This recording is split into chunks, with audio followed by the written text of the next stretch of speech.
Good morning, good afternoon, good evening, everyone. My name is Ifeoluwa Omotosho, the moderator for today. We are trying to wait for others to join.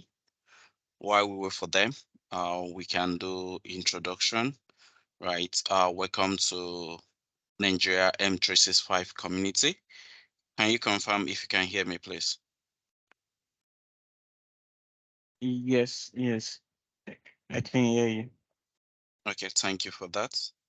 Um, just a little bio about myself. I'm an Office 365 specialist, MCT, that's Microsoft Certified Trainer, um, a consultant, and also a freelance. So today's topic is stay on Microsoft Teams, Introduction to Microsoft Teams, Part 5, right? It's going to be an interactive section, and we are waiting for others to join so that we can all learn.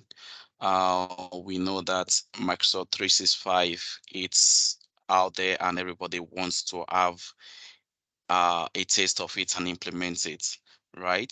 So before we proceed, we'll talk about the housekeeping rules. The session will be recorded and will be made available for future viewing and reference purpose. If you are not talking, you will need to mute because a background noise might interfere. And also there will be Q&A session. Yeah, that's a question and answer session where you can pen down your questions, maybe on the chat or on your pen pad, so that you can make reference to them in between the process or when the Q&A session is available. Also, we have the Twitter, we have our LinkedIn, and also we have the YouTube channel where the record are being kept up to date. You can go there and view the past recording if you missed anything. And also the feedback is well appreciated, right? Before we proceed, uh, I would like to introduce the speaker, the Timileyin Olaya, and also our organizers, in person of Madam Olajumoke Toriola, MVP of from Microsoft. She has quite experience the city of Ashem, and she's good. Thanks for what you do to the what you do and helping the community at large. So we also have Emmanuel Itoje, also the organizer. Today we have Timileyin, who is going to be the speaker. He's a Microsoft subject matter expert. He's a specialist in the field of Microsoft. He was the one that helped us last week, and he is going to continue today. So after this session, we are going to have the Q&A. So here I'm going to hand over to Timileyin, our specialist, to take us in the session today. So over to you, Timileyin, please. Thank thank you thank you so very much, Ifeoluwa. And also, I want to use this opportunity to also thank our community heads, and I want to thank Madam uh, Olajumoke and thank Emmanuel for this opportunity to take part in giving back to the community. Thank you so very much. And yes, so I'm going to start from where we stopped last week. And before then, I would like to do a quick recap of what we did last week I con before I continue today. So I'll be sharing my screen, and please do let me know if you can see my screen. Okay.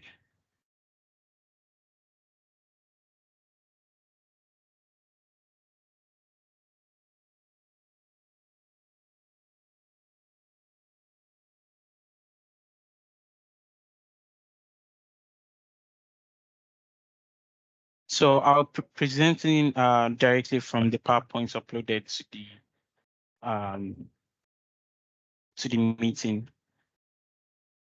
Please let me know if you can see the PowerPoint. I think it's still coming up.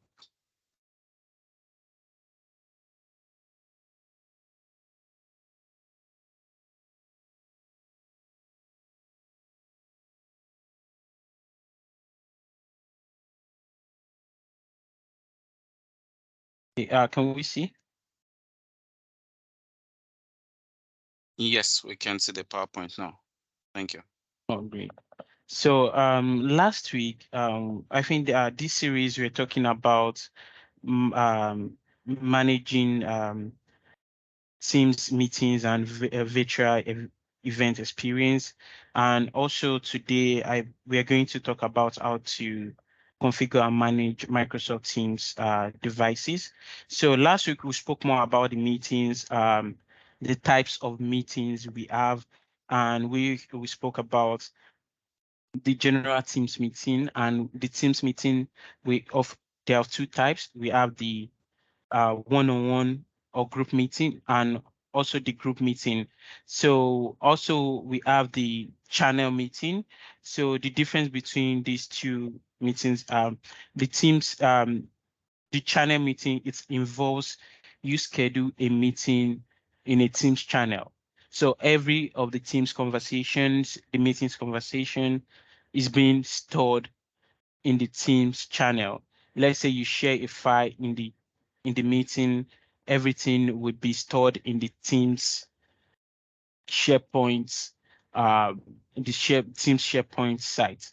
So, and the one-on-one meeting is a meeting whereby an individual can schedule a private meeting and invite people that they want to invite into the meeting. And also we spoke about the Teams webinar, which is also this is a type of event. It's actually almost the same thing the Teams with the Teams meeting, but the difference is in a webinar, just like a normal webinar, you can send invites to users to register for the webinar and they can join. And you can even give them idea of what's going to be in the webinar, like the presenters profile. You can put it in the webinar invite, for the users. So that's the difference between the Teams meeting and the webinar. And also we spoke about the Teams live event, and this is more about this can be used when you have like a kind of a town hall, or you have like an event presentation, just like most organizations, whenever they want to have a, let's say, product launch, that is what they use mostly. They use a live event feature whereby they can present this feature. So, however, we did demo on Teams meeting, Teams webinar, in our last session. So today, because of the time, we still have a long way to go. So we are going to do. I think we started on how to send an invite in how to send a live event invite. We started with that, but today we are going to do a of quick demo on live events. So I just want us to see the experience, what you will have in your end. So I'm going to do a quick demo but for me to do the demo, so I will likely have to join from another page. But let me quickly set that up. So we have before I come back and join the presentation again using this method. So in the meantime, I'm going to stop sharing the. Hello, is someone speaking? No, you can proceed. Yeah. So I'm going to share a screen on how to set up live events. So from your Teams app, you're going to come to calendar, and also before I proceed, for you to be able to schedule a webinar or a live event, you need to be on a Teams premium license. So the Teams premium license, that means you must be on licenses that give you premium features of Teams, just like E5. You must be on E5 or the Microsoft Teams premium license. There's a Microsoft Teams premium license, and also E3 also work. Microsoft 365 E3 license works, and Microsoft 365 Business Premium works to have this feature. But the business basic and business standard do not work for this feature. Okay, so I'll come here, come to events. I'm going to schedule the events.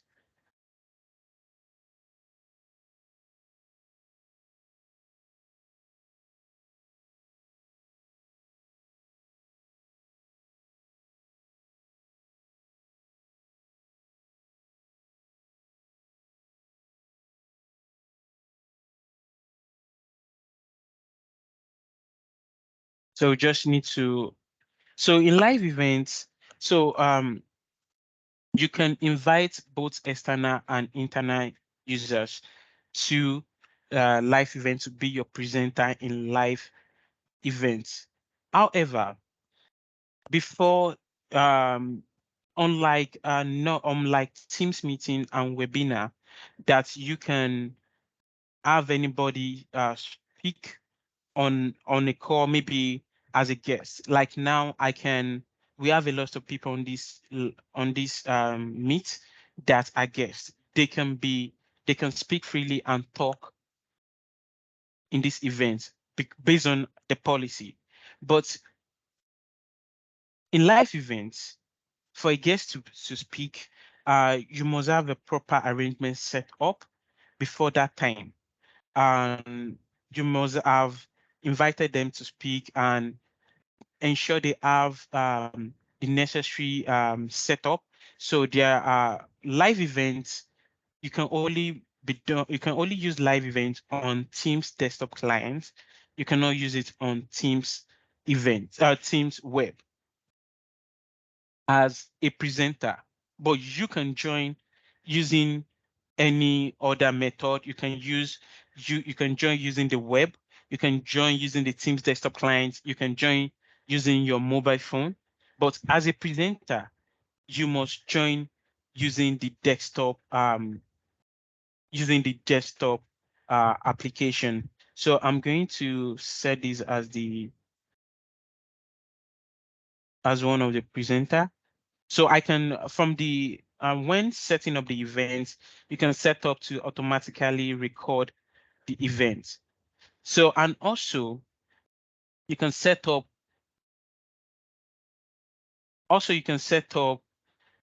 the lobby, how you want the lobby to be like. So if you want to set up a lobby whereby you want everyone to join, you can easily pick it up here and set up everyone. Admin, do you have a question? Yes, thank you very much for this. I wanted to ask that you mentioned that for you to be able to join the live event, so for you to be able to schedule a live event, you need a license, premium E5, E3 licenses, either of them. I just wanted to confirm if you want to be an attendee, do you require any of those licenses or just need any Teams, any wood license for you to be able to join? Yeah, as an attendee in any of the events type, you don't need a license to join. You Okay. just need a link to join. However, there is a clause. This depends on the policies available. Okay, we are going to get to that part whereby we'll be talking about settings and policies. So different organization with different policies. Okay, I don't know whether anyone have experienced a situation whereby someone shared a link with them, a team meeting link with them, and they try to join and they are not able to join. And they told them they do not have permission to join. This is because of the organization policy. So if I have an organization policy that's barred all external users from joining all organization events, there is no way you can join, even if you have the link. Did I answer your question? Yes, it does. Thank you so much. Okay, yeah, thank you so much. So, yeah, as I was saying, depending on the organization policy, so these settings can be managed at organization level and be enforced on end users. That's okay. So lobby basically means how you want people to join. So let's say just like the word lobby means like excuse me, lobby means like a kind of a waiting area. So let's say you want to start a meeting, you know, you want to know, like, verify people that want to join. You want to ensure that, okay, this is the right person to be in this event. Maybe you don't want this event to be for everyone. You can set up a lobby to filter in people that you want to attend the event.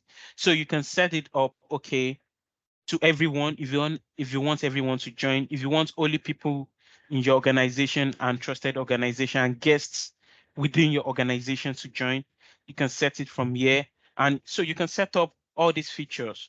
And even if it's only the organizer or the co-organizer that you want to enable to bypass lobby, so you can set it up from here. Okay. And if this live event is meant for only a channel, you can also invite the channel directly from here. Okay, but for now, let's continue. Okay. Options. Under the more options, you can have the feature enable dialing. And also I can set up to announce if people dial in to join the event. I can set up my, I think, just a minute.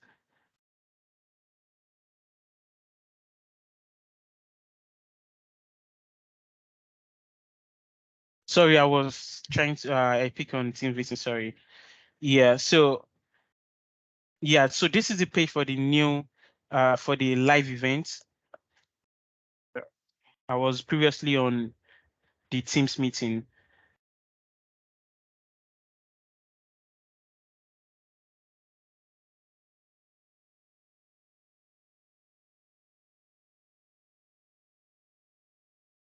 So yeah, I can easily set the presenters.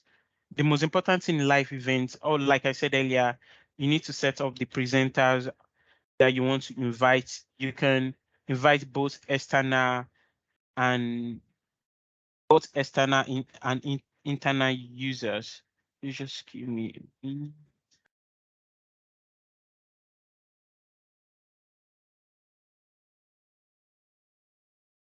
Okay, set up both external and internal users. So I can also set if this person is going to be a producer also. You can make them producer or only a presenter. So if you have a location, you can set up a location here, set the date and time. So, okay, one next. So in live events, you can make it to be a public event, maybe organization wide. So so sorry, I need to retract what I said earlier.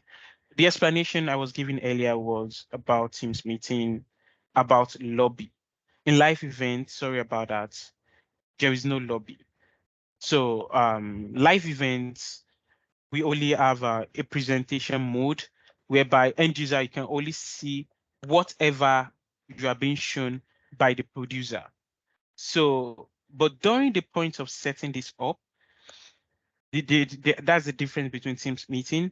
I can set it up to be organization wide, which means it's only people within my organization that can join this event. No one else. I can set it to be people in a group or a particular set of people. Let's say you have a set of people you want to invite. I can manually invite them from here. However, this third part, the public live event means anyone with the link can join. So in this type of events, people, you don't need to sign in. But these two type, you need to sign in and authenticate yourself, because if you do not belong this, if you don't, in this scenario, if you do not have the organization credential, you cannot sign in. Then you cannot join the event. These people and groups is only people. Let's say you have a group called Nigeria M365 Community.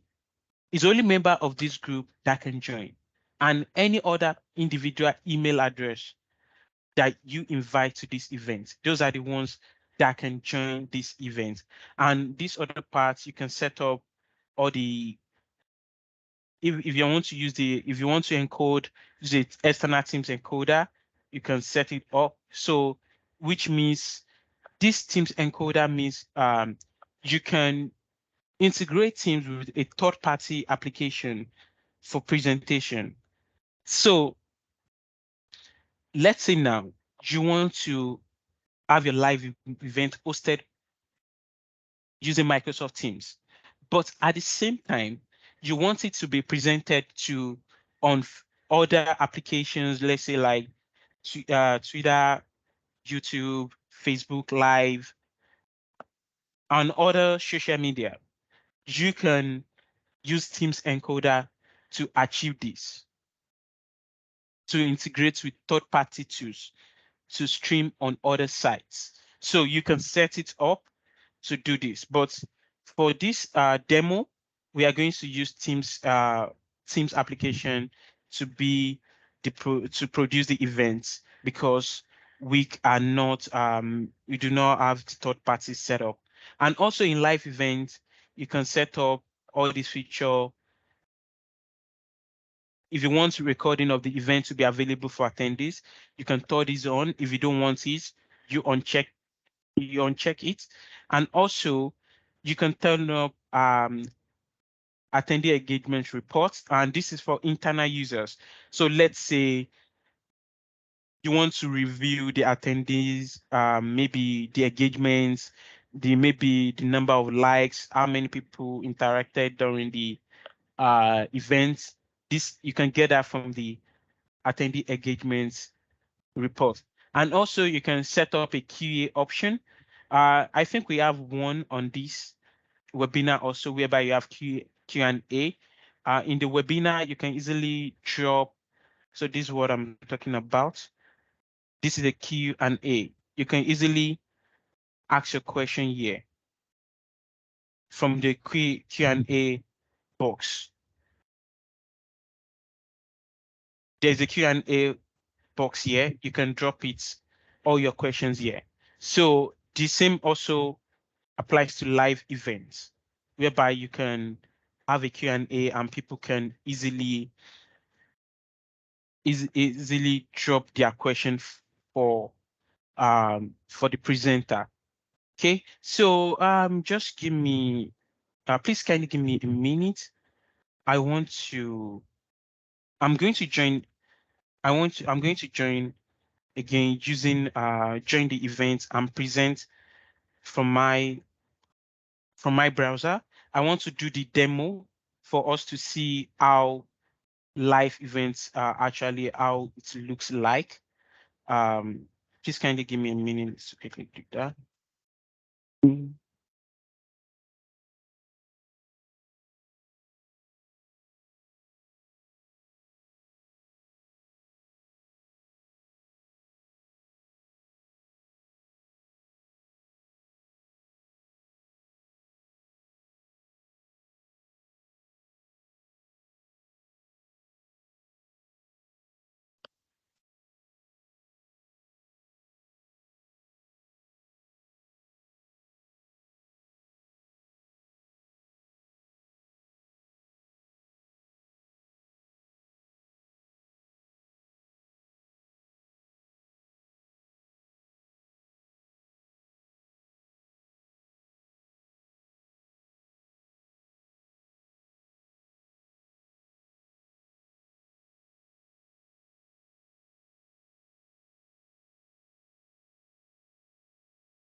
We can't hear again. No.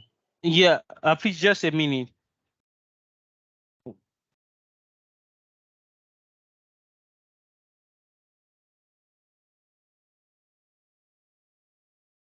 Can you see the new screen I just shared? What can We you see, can only please? see the live event, the one you are creating, to join. Okay, which means you can see my new screen. So I'm Yeah. leaving.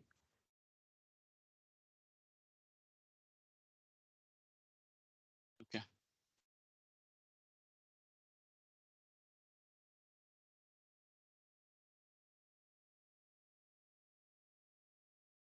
Can you hear me? Yes, but we have an echo. I think we have two sessions open. What about now? Okay. The other one is on hold. Go ahead, please. Yes, cool. So this is how it looks like from a producer angle. So a producer is someone that wants to direct how the live event is going to go. So most organization that we see present live event, like do a product presentation, just like Microsoft Ignite. This is how they do it, to be very honest. So I would just have, let's say I have a deck. This is a queue. In my queue, I can easily add what I want to show. This is I added this to my queue.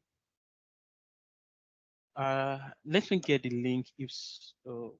Let me do that. Okay, let me quickly get the live events link. Then I believe we should see what I'm talking about. I also share the end user experience.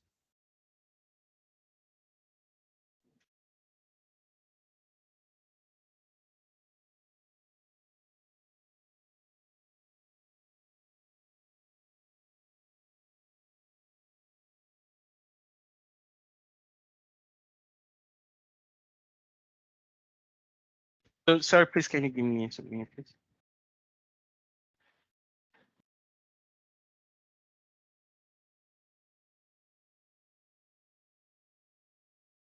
So why we wait?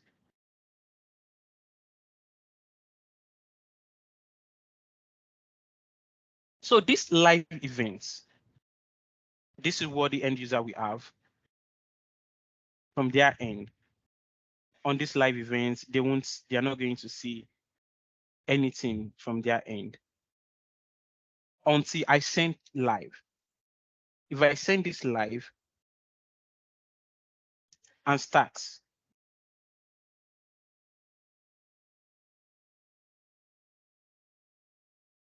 if I send this live and starts, this is what the end user they're going to see from their end.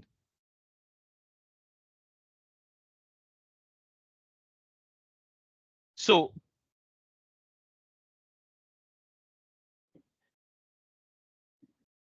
I can decide to add every other thing I want to do, share directly, maybe pick documents on the fly, do a lot of things, upload pictures, whatever I want to share from here. Okay, let me see.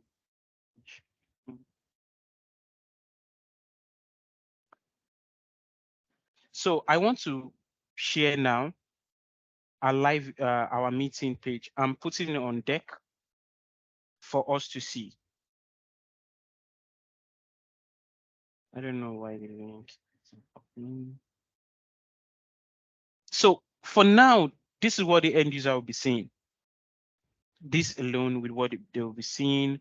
I don't know why there is a delay. The live event is not coming up on the other web. Please, can you give me a minute? Let me try again. Maybe you can share the link on the group and we can try to join maybe on another platform. Would that work? Okay, yes, let me try that. Thank you for that.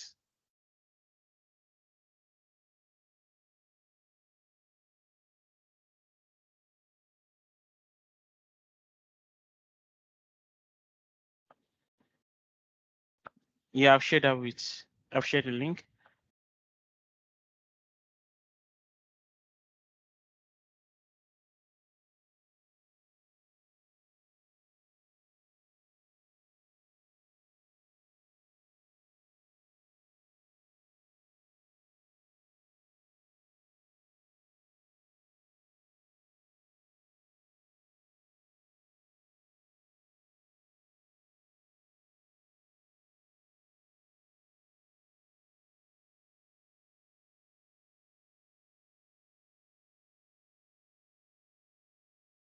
Okay, great.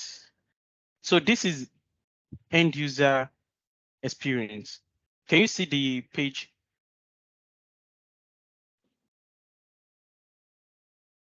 Can you hear me?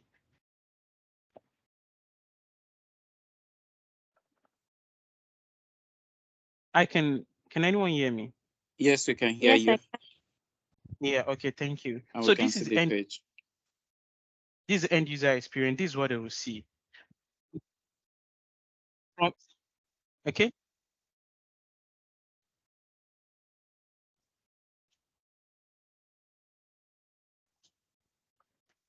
So I can decide to send this to live.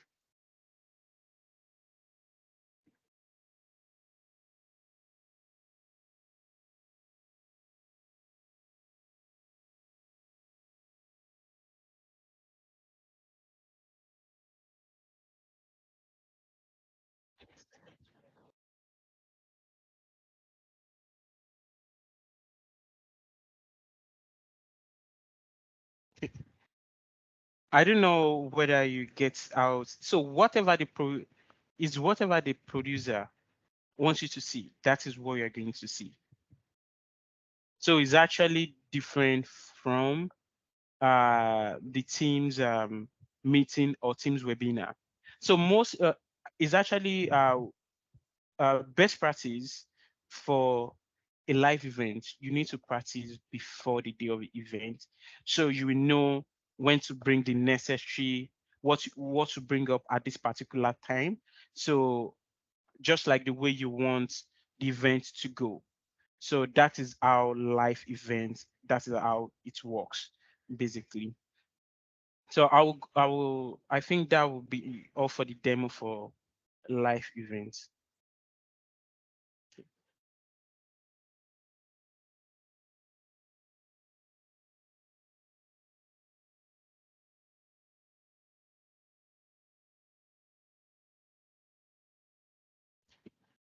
Yeah.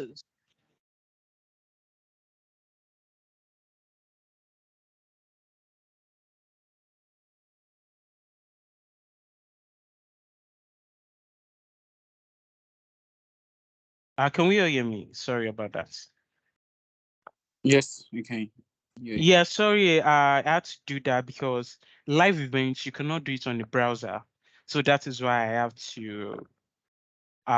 to join on another browser so I can show the demo. And at this time is the limitation you cannot join two meetings at the same time on a Teams client. So that is why I cannot even do both at the same time. So sorry about that once again. So let's go back to the presentation. So basically, that is a demo on live events, and it's actually a very cool features. Like I said earlier, for organization, if you want to have presentation, like a presentation, product launch, or um, you want to have like a presenter to present on a particular topic without too much interference. So live events is recommended. So yeah. And and also a quick recap on what we discussed last week about live events. We said we have 4 role groups in live events. We have the presenter, we have the organizer role, we have the producer role, and we have the attendee role. And The organizer is the person that scheduled the live event, and the producer is someone that produces the event to show a particular thing at a particular time, while the presenter is the actual speaker. However, one person can be the organizer, can be the producer, and can still be the presenter, just based on, yeah. But in a situation where we have big organizations, they may this role can be different for this role can be different maybe for different users at that time. And also, okay, can we see my screen?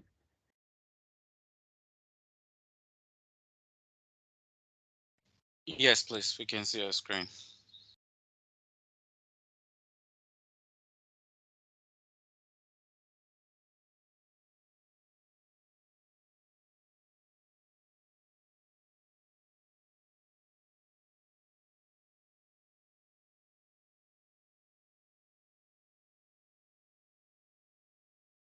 Okay.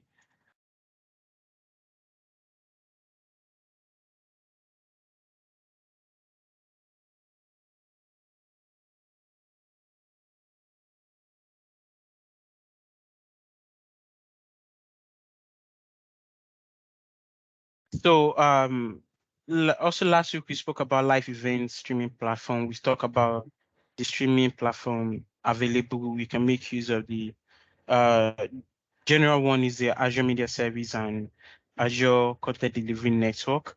And also you can also make use of the third party enterprise content delivery network, the ECN. So, and also uh, we spoke about the major features between the three events, the Teams meeting, Teams webinar, and the Teams live event, the attendee limits. In both in Teams meeting and Teams webinar, we can only have 1,000 interactive users. That means only 1,000 people can speak, talk, or participate in the events, maybe have a chat feature, and we can all have up to 10,000 view only. So view only is they cannot participate, but they can listen uh, to whatever is being discussed in the meeting or the webinar. But in live events, you can have up to 10,000 participants in a live events. So the Teams meeting policies and the the Teams meeting and Teams webinar is being managed by Teams meeting policies and settings, whereby the live events you make use of the live events policy. So because of our time, you have a lot of hands-on demos to do on the policies. So let us quickly go to policy. And also, going to Teams policy, the Teams meeting policy can be set up on the Teams admin center. So to go to the Teams admin center, we can go to admin.teams.microsoft.com. That is the direct URL. And also we can go from the admin.microsoft.com, then we navigate to the Teams under admin centers, go to Teams. So from the Teams, we go to meetings.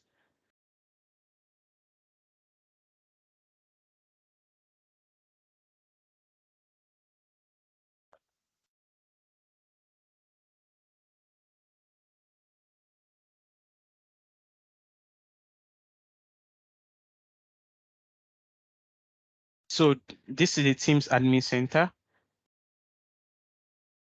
So to set up policies for Teams meetings and Teams live events, go to Teams. So under this, we have different policies, don't let me say policies, different settings you can make changes to. We have the audio conferencing policy, we have the meeting policies, we have the customization policies. But today, we're going to talk more about the audio conferencing policy.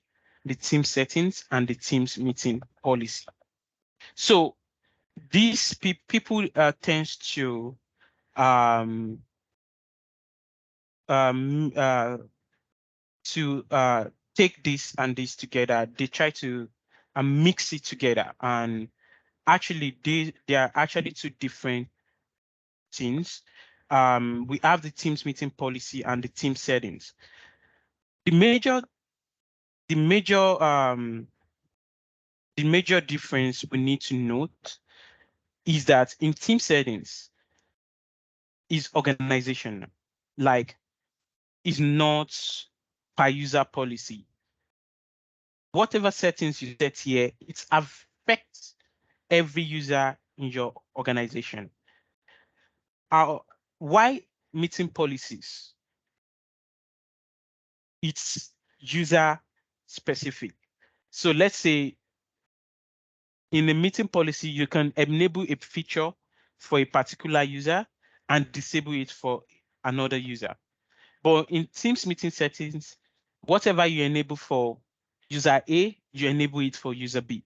Whatever you disable for user B, you disable for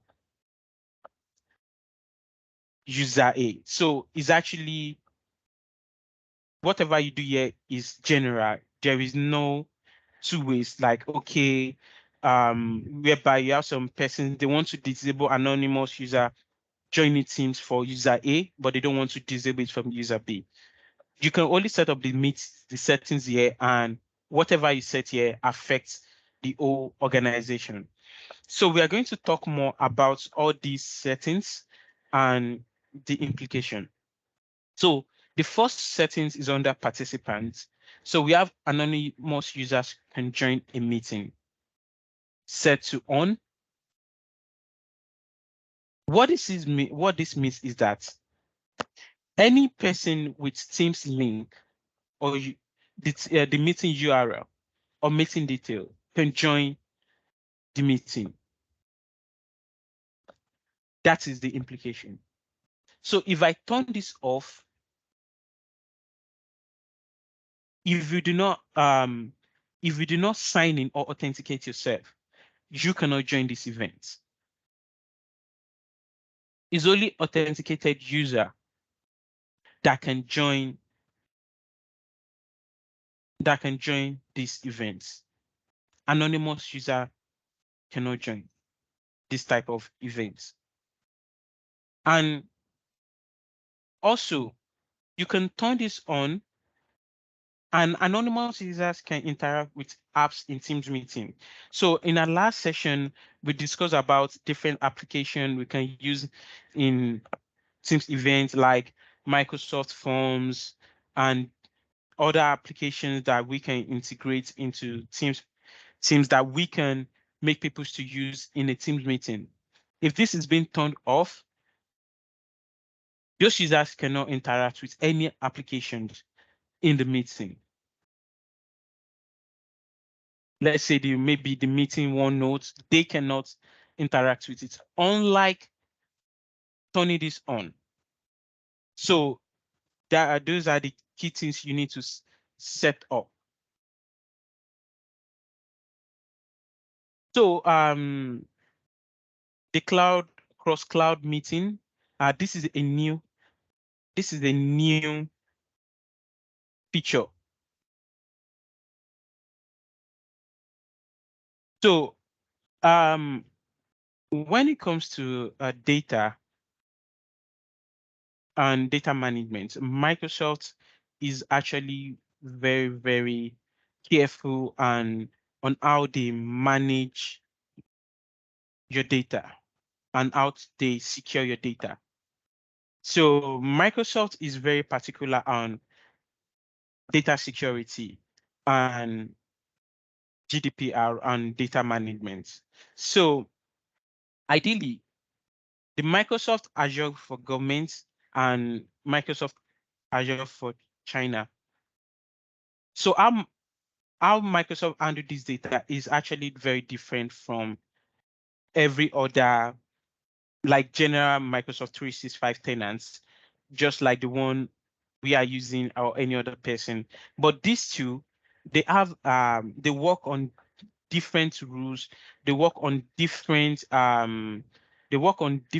data security, how their data are being managed. So in this feature, you can set up authentication to with Azure government and Microsoft Azure China. So for me to go, I think that will actually, for me to explain how this works, it might take a very, very maybe an extensive class how it works. But people that are familiar with Microsoft 365 and very well, maybe people with knowledge of Microsoft 365 support, I believe they should able to relate better. In Azure, Microsoft 365 for government is different from general Microsoft 365. So there are some features not available in government that are generally available for the general Microsoft enterprise. And there are some vice versa. Features available in government, not available in enterprise, and features available in enterprise, not available in government. Same thing with Azure, the Microsoft 365 for China. So they work on different raw data storage. So that is why this feature is being added because of all these data storage due to geographical law and policies. So that is why this feature is being introduced. And also under this email invitation. So in this email invitation, so any invites you have been sent out by your organization, you can set up that you want your company logos to be embedded in the invite. You can set up maybe the link to your legal URL should be in the invite, and maybe the app URL to be in the invite. And also you can have like a footer, like a note, maybe about your organization. You can have it in your invite. Also, under network, you set up how your network, the network settings you want to make use of, the ports you want to use. Actually, in most cases, most organizations they use the default settings, which is this. This is the default settings, no changes. But in some organizations, they make use of quality of service for their events. So basically, they use QS to prioritize their network. So in order not to have poor quality, so to set this up, they use QS. And also you can set up the number of the ports you want to use. The ports you want to use, you can easily set it up. So for media traffic you want to use for audio, you can set up, okay, I want to use this port and this port. So this is very important, whereby we have organization where they have restriction in where they have restriction in network in their organization network interfacing with general internet, whereby they have like a kind of filtering for what pass through their network. So you need to ensure that all the ports you have specified are actually enabled within your organization. So if you block, let's say, some of these ports and you have it as the available port for media traffic, you may likely have a very bad internet, or your calls may likely not connect. So this is very, very important.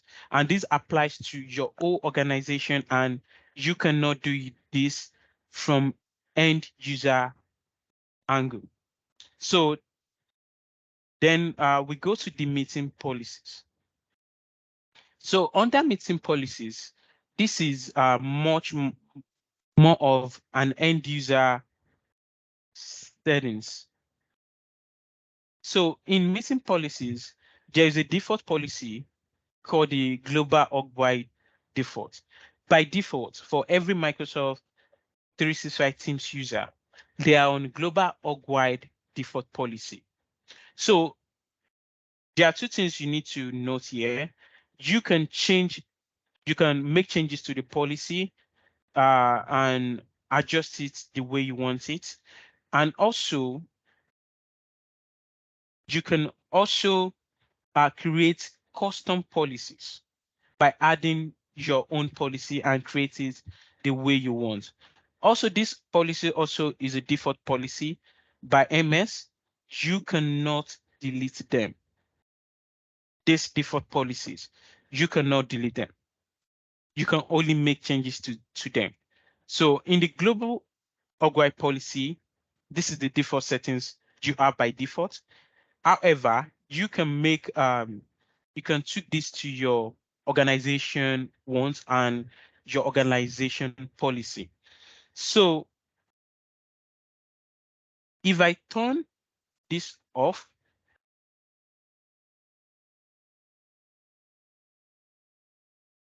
a user cannot schedule a Teams meeting.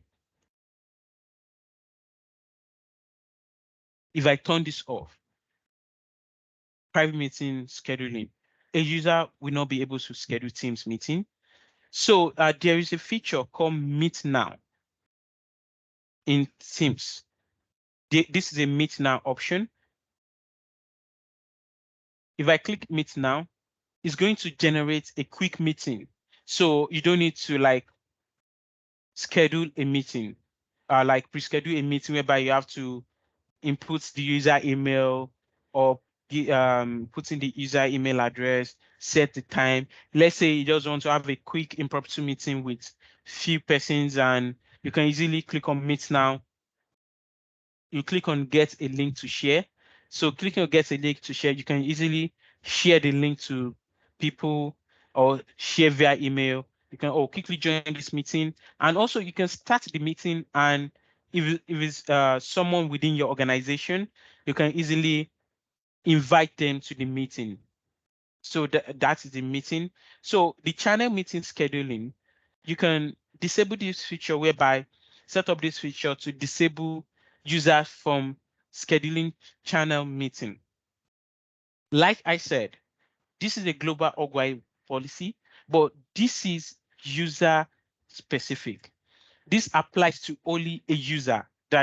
So at the end of the day, any policy I set up here applies to only users in global org-wide policy.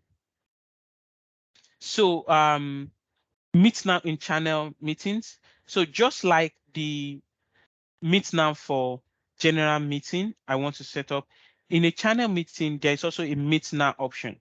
You just click on Meet. It's also give you the same Meet Now feature, just like this Meet Now. You can also turn this off. And this feature is also very, very important. Outlook add-in. So Outlook add-in basically in Teams, user can easily schedule meetings from their Outlook, a Teams meeting from their Outlook. So if you disable this feature, they won't be able to schedule a Teams meeting from Outlook because the add-in feature, they won't have the Teams add-in. Attendance reports. So you can enable attendance reports for users. Maybe users can have access to attendance reports after the meeting. So you can turn this on. These are the three things you can do. Is if it puts on by default, every meeting scheduled by this user, every meeting scheduled by this user, there will be an attendance report. If you have it off, by default, it will have it off. But if you have on, but organizer can turn it off. What this means is it is on, but an organizer can decide to turn this off. Unlike this, an organizer cannot turn this off. It's going to be on by default. And also this is going to be off by default. An organizer cannot change it. And also you can decide to send the report to attendees after the event. So just like the same, like the previous one, you can turn it to yes, but you can opt out, no, but you can opt in. So which means this is on by default, but you can decide to opt out. And this is known by default, but you can decide to opt in based on your meeting wants. And also you can turn this on always. If you turn this on always, for all attendees reports, the attendees will be included in the report. And you can decide to set it to never. So under this also, the attendees information. If you want other attendees to have the information about other persons joining the event, you can decide to show to everyone. Show everyone. What I mean by this information is, let's say the contact details of the person, the email address, or the full name of the person. You can decide to have this turned on, and you can only decide to show only who attended, just like maybe the name of the person. You can decide to turn this on and turn this off. So the next thing we are going to talk about is how to join a meeting event and lobby. How do you want it to work? You know, earlier I explained about the team settings, how it's going to work. In team settings, we have this anonymous users can join a meeting. We also have it here. So let's say now I turned off anonymous user in Teams meeting settings. No matter the settings I have here, that override this, because that is the global org-wide settings.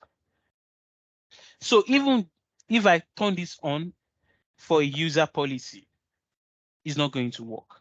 However, if I turn it on, I can decide in meeting policy to turn on or turn off for specific user. So this is how this for the policy, and this is how it works. And also, you can set up how the anonymous user, if they can start a meeting or a dialing user. So anonymous user basically means users that do not sign in, they just use the link to join.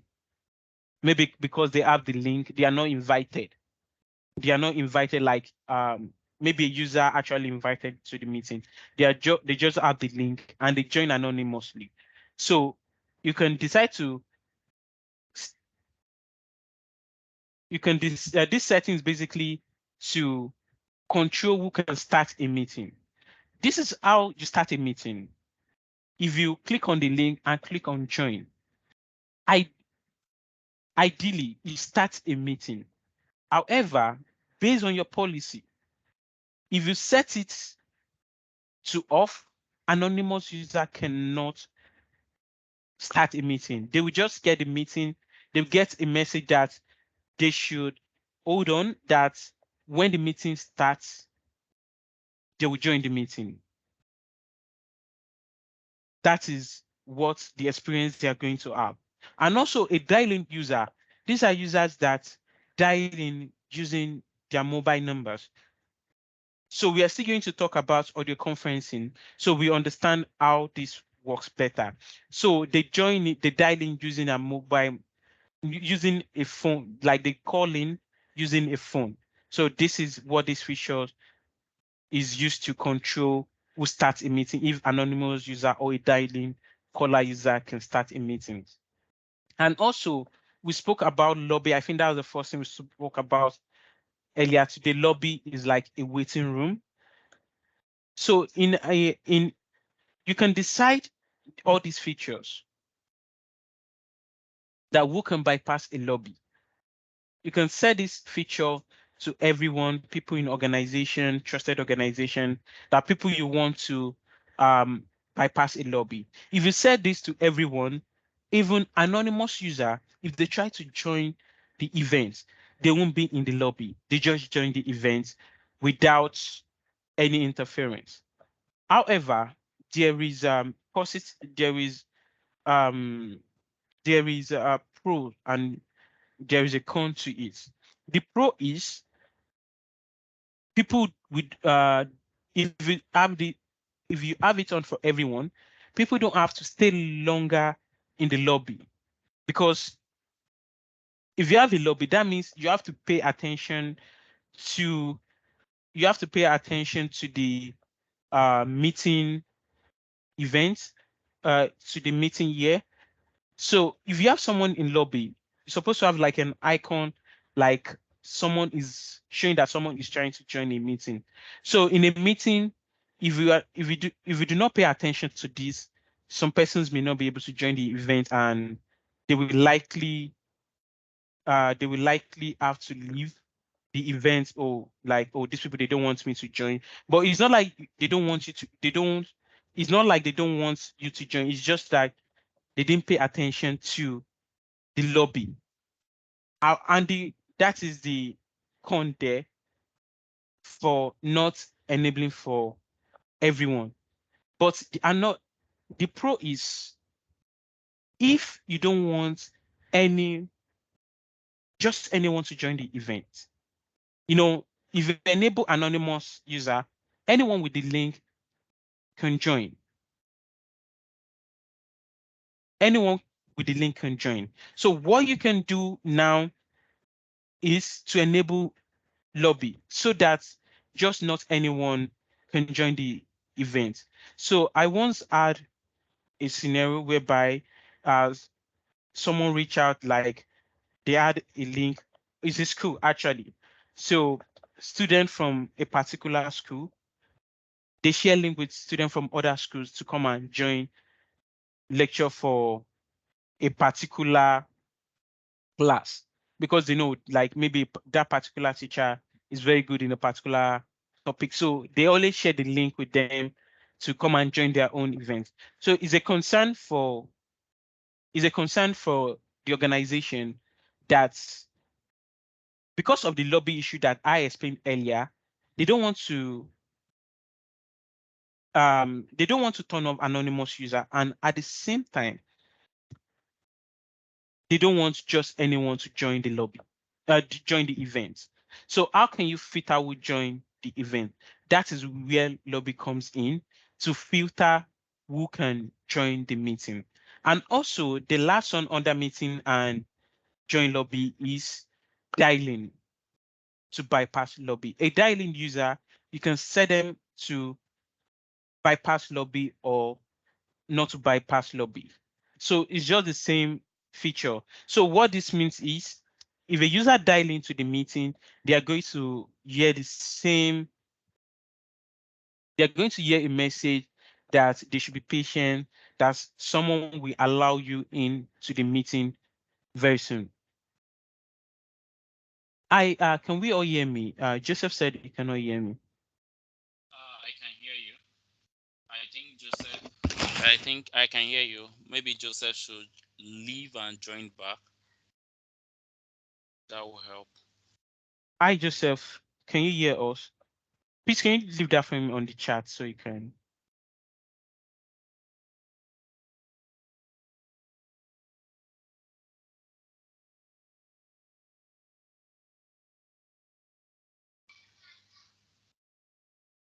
Okay. So basically, so that is how the dialing experience is like. And yeah, also about meeting engagements, you can turn on the Q&A. You can turn up external. Okay, yeah. First thing okay, this is the first thing you need to meeting chat. You can decide to turn off meeting chat. You can decide to turn it on, and you can decide to turn it on for everyone, but turn it off for anonymous user. So in most cases, in meetings, let's say in meetings like town hall meetings, right? People do this a lot. They join anonymously to drop comments and the likes. But if you want to be sure who drop a particular comment, you can turn this on for everyone, but anonymous user. So based on what you want, the experience you want the end user to have.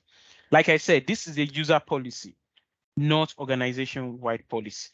You can turn this on and turn this off based on what you, as an admin, you want the end user to have, the experience you want the end user to have. And also external chats, external Teams meeting chats, you can turn this on. Q&A, you can turn it on and turn it off. Also, interaction, reactions, just like having emojis, raise your hand, these are reactions. You can decide to turn it off based on your organization, based on the user, the experience you want the end user to have. So under content sharing, basically, I spoke about this last week when we spoke about screen sharing, PowerPoint presentation, whatever you want to share. Under context sharing, this these settings you can use it to manage the what you want user to have. So in these settings, if we have who can present, if we have this to be only organizer and co-organizers, what you will have here in a meeting, the only person that can present are only organizer and co-organizer. So when you are when a user is scheduling a meeting, they need to set up co-organizer. So if there is no co-organizer, that means it's only the organizer of the meeting that can present in that meeting. You can set it to everyone or set to people in organization and guests.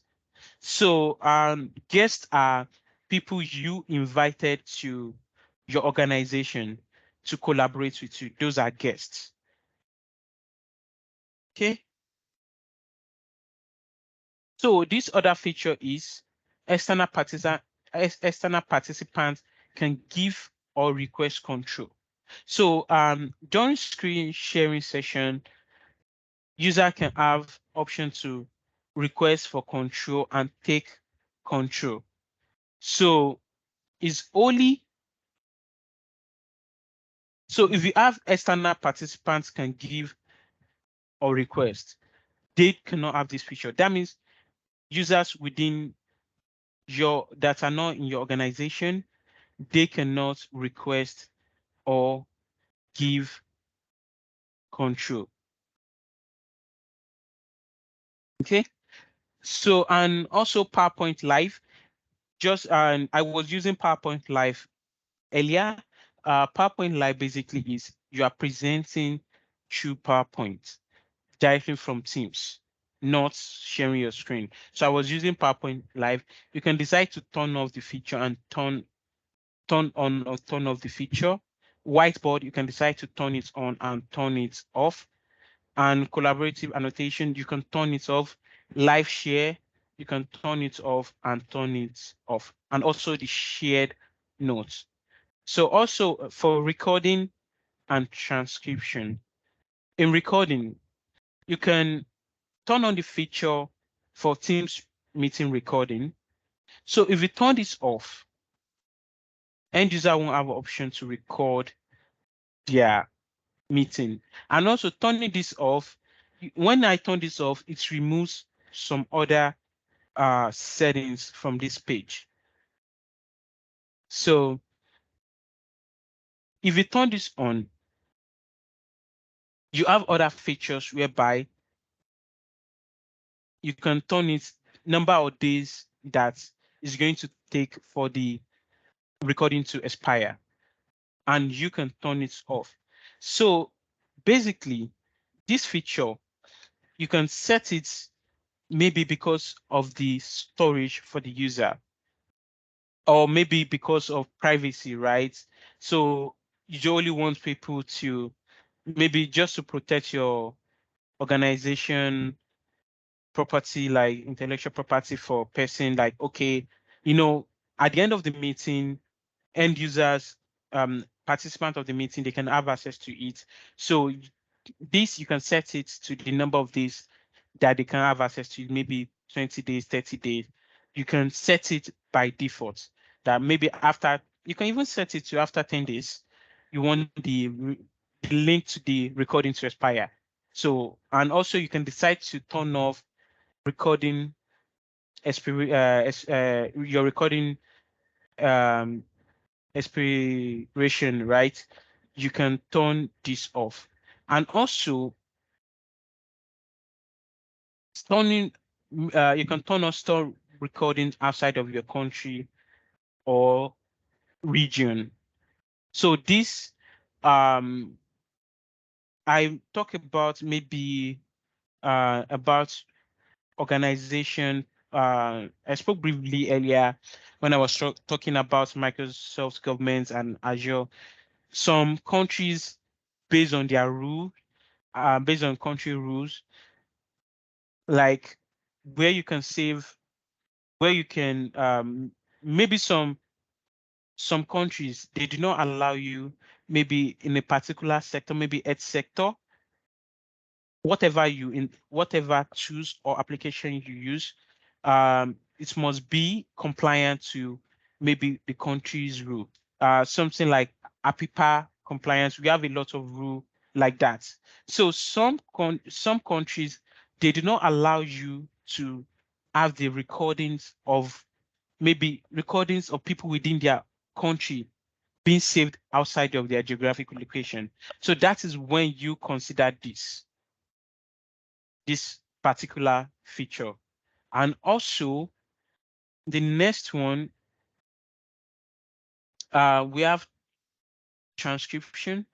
And under this, you can decide to enable transcription for end user. You can decide it to turn on. Transcription basically means it to transcribe meetings, conversation.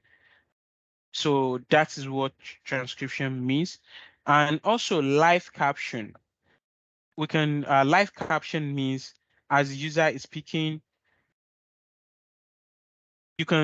we only have two settings to turn off or turn off, but organizer and co-organizer can turn on.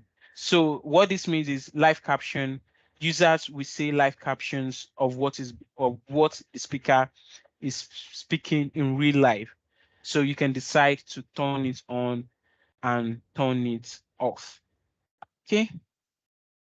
Please kindly give me a minute.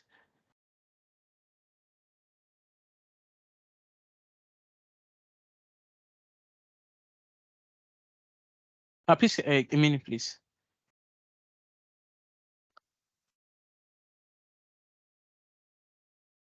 Yeah, our time has been, I think we spend a lot of time. I thought we'd be able to finish today, but sadly we are not able to. So, but let us finish this, then we can, please kindly give me more time. So I will finish about I will discuss more. I will finish this audio video call, and I'm also going to speak about the audio conferencing.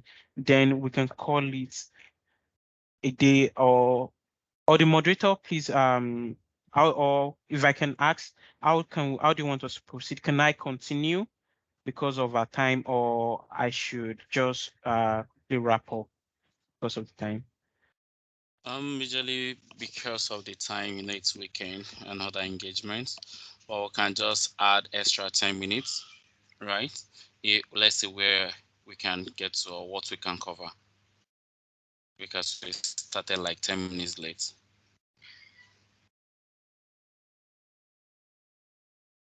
Okay. Thank you so very much. So, okay.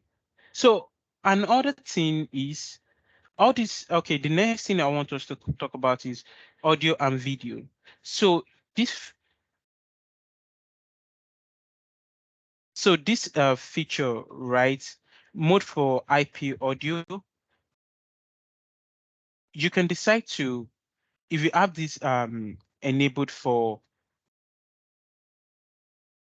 you can add this is you can if you have this turned on for user.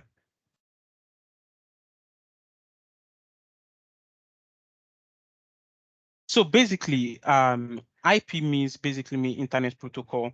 So you can decide to turn on the IP mode for both outgoing and for this user, and decide to turn it off for them. Same thing with the video parts and video conferencing. Um, video conferencing video conferencing option. Basically, this is just a video only event for the user, whereby you have your video on. Every users have to be on cam. The end user needs to be on cam. So that is what this feature is for. I think I missed something. Please, just a minute.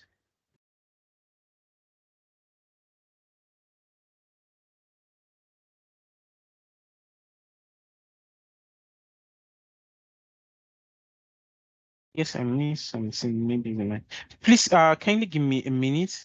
I want to check if this is the issue with the admin center. Before I go here, there is one particular thing I missed that's supposed to be here. Please can you give me a minute? I want to quickly check.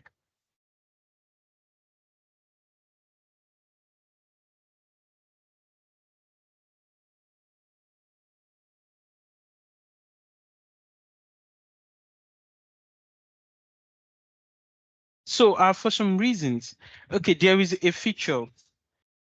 If you want users to be able to, even with your licensing, you have correct licensing, there is a feature whereby the feature is called allow meeting registration. Ideally, we should have it under meeting scheduling, but for some reasons, I can't see it here. That feature, we can use it to enable users to be able to schedule a webinar, and all you can use it to turn on and turn off the feature for webinar. But for some reasons, in my admin center, I don't have it. So, and I don't know why I don't have it. So I just thought about, I'm not seeing that feature, and yeah, I just have to bring us back on that. Maybe the location has changed. A lot of things are happening now on Yeah. the admin page. But let's proceed. Okay. Yeah, maybe. Yes. Yeah, maybe. So, okay. Thank you so much. Thank you so much, Ifeoluwa. So, yeah.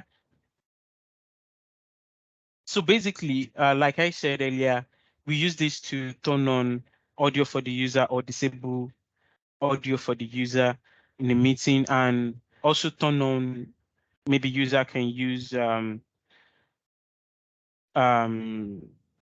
video in a meeting, maybe turn on their camera, or you can use it to have them to have it. And this is for video conferencing. And this is broadcast production with NDI and SDI. So these are tools for streaming. So you can decide to, people can easily broadcast their teams using application to broadcast their teams. Actually, I want to mention name before, but I don't need. So we have a lot of broadcasting NDI that people can use to broadcast their teams. So you can decide to turn it on and turn it off for users. And also you can set up you can decide to set up the media byte rate that will be used by the end user. So some organization, they set this up for their users to know to minimize or to ensure proper core quality that they are using, or to minimize the amount of data the user will be using, so they can decide to set this up. So, and also you can do a network configuration lookup. And also this feature can set up video, participants can use video video effects. You can set up users to be able to use maybe only a blurred background. They can use blurred background and default background, or you can give them option to set up all video effect options, and you can decide to turn it off. So, and also allow streaming media inputs. So this is also for streaming. You can set up allow streaming media inputs, and at this time the only media inputs we have is the RMTP. Is the only RMTP, and also on video under watermark. This is also a new feature and is a premium feature, which means it's only available from user on premium license. On premium license, you can turn on video watermark. Okay, let's say like meetings are recorded. Meetings are recorded. Some persons, they can decide to, since they have access to the to the recording, they can decide to download the meeting and use it for themselves. But you can decide to, this new feature, you can decide to watermark your videos and watermark all the content shared um, for privacy, and also to secure your intellectual property as an organization. So that is that with policies, right? This is, you can create a custom policy, and different user can have different policies. However, we have major key things we need to note in this. So there are some features that you have to consider, both the organizer and the participants, their policy. So, okay, let's say now,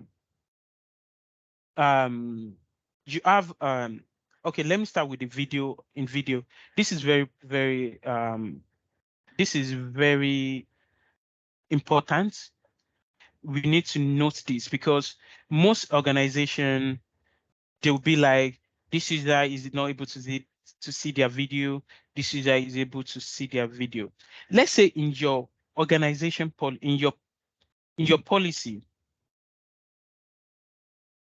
in your video policy, you turn on in your video policy, you turn off IP video for the organizer, and you turn it off for the participants. So this is what it means. And you have video, this end user. Okay, let's say you turn on. This user, I don't know how to. Okay.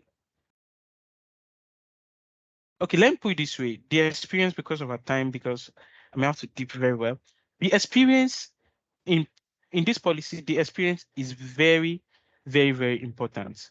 Okay, let's say you turn off video for a participant and video is on for the organizer. If that participant is to join a meeting, they won't be able to turn on their video. If you have the video turned on for them, they won't be able to turn on their video. And they'll be like, you see some persons, they'll be like, everybody in the meeting can turn on their video. There's this one particular user that cannot turn on their video. If our IP video mode is turned off for the user, they cannot turn on their video. And also in a situation whereby the feature is turned off for the organizer, irrespective of the end user's mode. So far, the organizer of the music of the meeting, you have the feature turn off for them. The end user, they cannot have video turned on. I think that is very, very important for us to, that is very, very important for us. Okay. And also, majority of these policies is per user and per organizer settings. So if you have a feature of for the organizer of a meeting, in most cases, they are not available for end user. However, in some cases, there is an exception for the from end user angle. So let's say as an organizer, I have recording turn off for me. And I have end user join the meeting, recording turn on for them. There won't be any meeting recording option from in that meeting for me.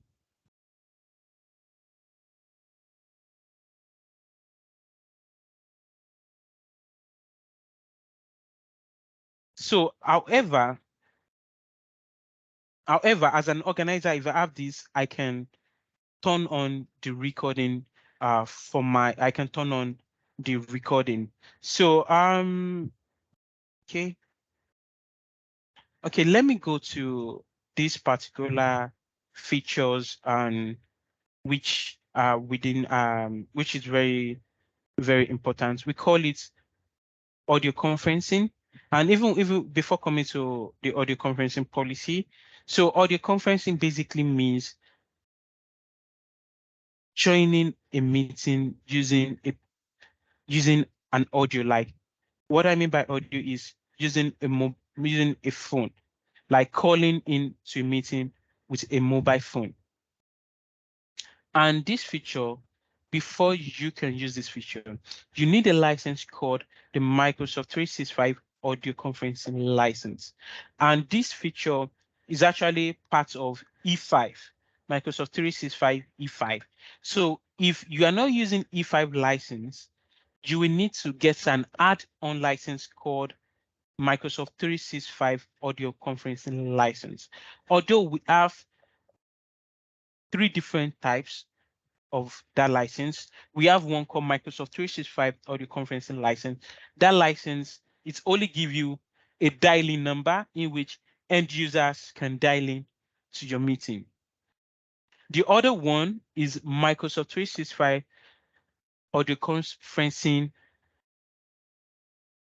dial out to you dial out. Okay, maybe we have different location dial out. So dial out feature is, as an organizer, I can dial out, call maybe maybe briefly before the meeting and before I notice that maybe my internet is bad. I can dial out from the meeting, call my mobile phone, and I will join the meeting from my mobile phone, and I'll be speaking from my mobile phone. And also, maybe I'm expecting someone to join the meeting. Let's say an end user, I'm expecting the end user to join the meeting, and they are not able to join the meeting. And they are not able to join the meeting. I have their phone number with the Microsoft 365 dial out option. I can dial out this feature. I can call them into the meeting to join the meeting. So that is the difference between the with the dial out option.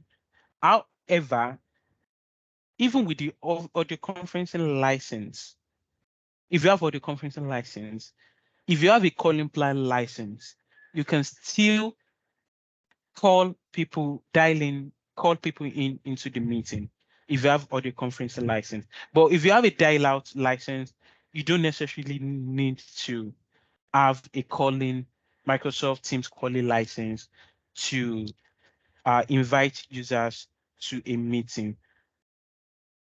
You don't necessarily have users to invite users into a meeting. So this particular feature is actually audio conferencing policy is used to manage basically if you want a toll-free number included in end users meeting. So toll-free number is basically just like the name toll-free. So let's say I call the number. The user calling in, the call, they won't be charged. It's toll-free for them. However, by default, for audio conferencing number, for all your call, your numbers are tolled. That means by default, for default meeting setup, the numbers are tolled, and the end user would be charged for joining your meeting. But for toll free, if the user calling the toll free number is your organization that will bear the costs of joining the meeting. So user don't necessarily need to have they don't necessarily need to have airtime to join the events. So this is how it looks like. So in my lab, I have E5. In my lab, I have E5. So I have audio conferencing license. So in the audio conferencing, this is the dialing number I have by default, and this is a toll number. So if you are to call this number, the end user calling in would be charged. But in a situation that is, I have a toll-free number, they can decide to call the toll-free number and I will bear the cost. So that is the difference between the toll-free number and the toll number. Thank you so much, Ifeoluwa. Thank you so much, Timileyin, for the session so far. Do you have any question? Anybody have any question to ask before the announcement and the closure of today's meeting?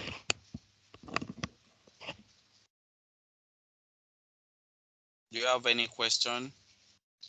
You can unmute yourself or raise up your hands.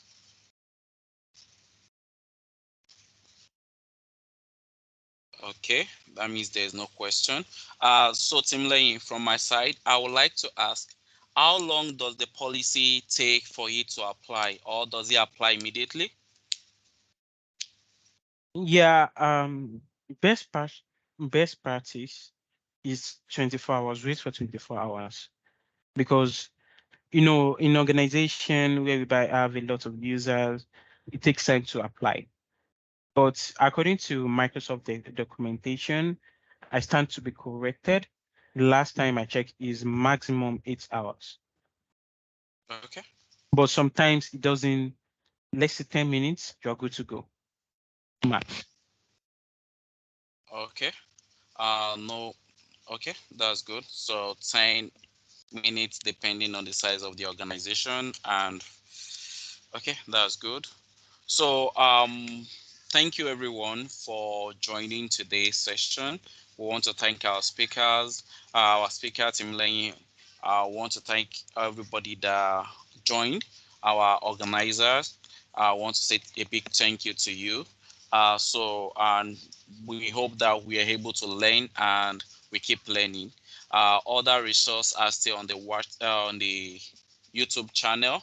You can reference it, and this will also be uploaded. We'll upload us to join next week. The next week we are still on Microsoft Teams. Microsoft Teams is broad and is not something that can be covered in a day. Some it might even take a year because a lot of things happens in Microsoft Teams, talk about the phone system and others. So next week is going to be Introduction to Microsoft Teams Part 6, which we are talking about the Teams voice. The Teams voice. That's where you have more understanding or how the calling plan, how the phone system, how the dial pad and everything is just like your phone in Microsoft Teams, right? So thank you so much for joining once again. And on this note, we are going to adjourn the meeting till next week, same time, 4 p.m. And do enjoy the rest of your evening. Okay, thank you so much.